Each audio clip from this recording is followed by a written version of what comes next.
Hello, my name is Ileana Garcia Cuellar, and this is my persuasive speech. What I'm going to be talking about today is ways to improve the air quality in the Dallas-Fort Worth area. So I just want to begin by saying, if we keep at it the way how our air quality is, it will just worsen to the point where we'll be in the ground level ozone. For those of you who don't know what a ground level ozone is, it's a colorless and highly irritating gas that forms just above the Earth's surface. It's caused by when two primary pollutants react in sunlight and stagnant air.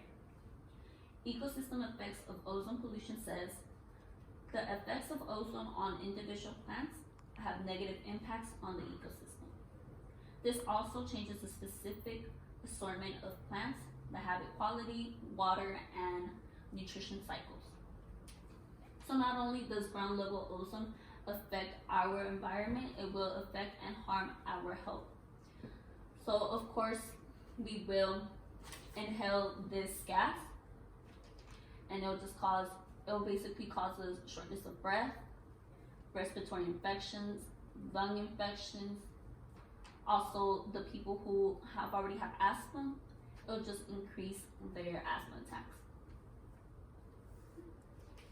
And of course, there are many causes for the ground level ozone, but a main cause that really affected it is basically the man-made chemicals. They are known to destroy the ozone. Also, pollutants emitted by cars, power plants, industrial boilers, and also burning fossil fuels for electricity, heat, and of course, transportation.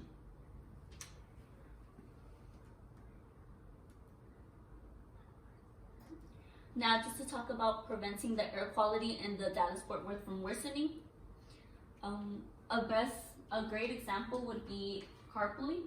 For those of you who don't know what carpooling is, well, instead of like a group of people, so I'd say like a good 4 cars meeting up at one place, it's just gonna be one car basically picking up everybody up. What that is doing is reducing the air pollution going to the Earth's surface. That way, it's reducing of course, the ground level ozone. But I believe we've been doing really good at that. So I know that's been having a great effect on our air quality as well. Also, Craig Friedrich from How Ozone Pollution Works says to use environmentally safe paints, cleaning, and office products. Also to use mulch or compost leaves and yard waste. And of course, conserve energy as much as everyone can. So basically just reduce on heavy wasting basically.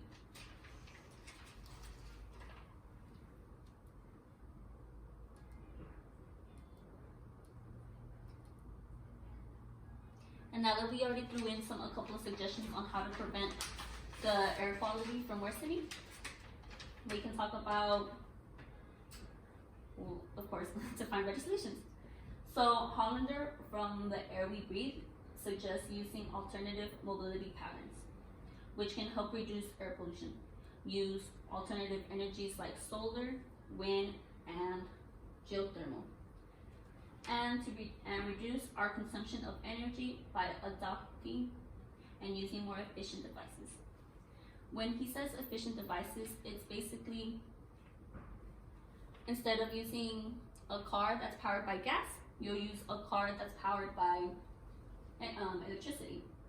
Or instead of lights being used by electricity, you can use the solar ones, the solar panels, if that makes sense.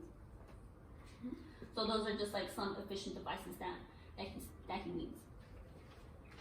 But overall, to summarize this air quality, the air quality in the Dallas-Fort Worth area it's on the verge of being in a poor condition.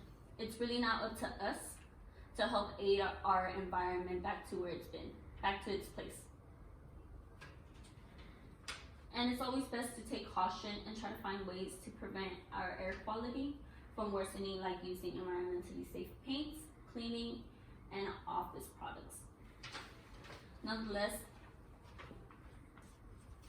we should always take caution of on how much amount of things that we use, and just be aware on the things that we need, what we really need, and what we don't need.